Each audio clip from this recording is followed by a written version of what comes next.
Hello বন্ধুরা, তোমাদের অনেক গাছ দেখিয়েছি, এখন পুরো গাছই দেখাচ্ছি। দেখো কি সুন্দর কড়ি আর ফুল ফুটে বসে রয়েছে, দেখতেও সুন্দর লাগছে। ওই দেখো জবা ফুলও সাদা, টবের মধ্যে সব।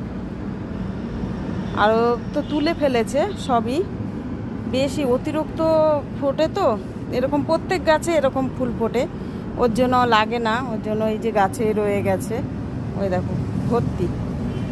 ওই যে, তোমাদের পুরোটাই দেখাচ্ছি, সব সময় একটু একটু করে দেখাই। ভালো লাগলে লাইক কমেন্ট করে জানিও বন্ধুরা।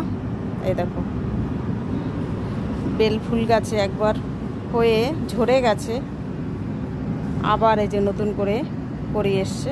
এর না কিছুদিন বাদে এই যে ফুটবে কড়িগুলো, তারপর আবার বন্ধ যাবে, আবার ফুটবে। ভালো লাগলে লাইক কমেন্ট করে জানিও বন্ধুরা। সবাই ভালো থেকো, সুস্থ থেকো, টাটা।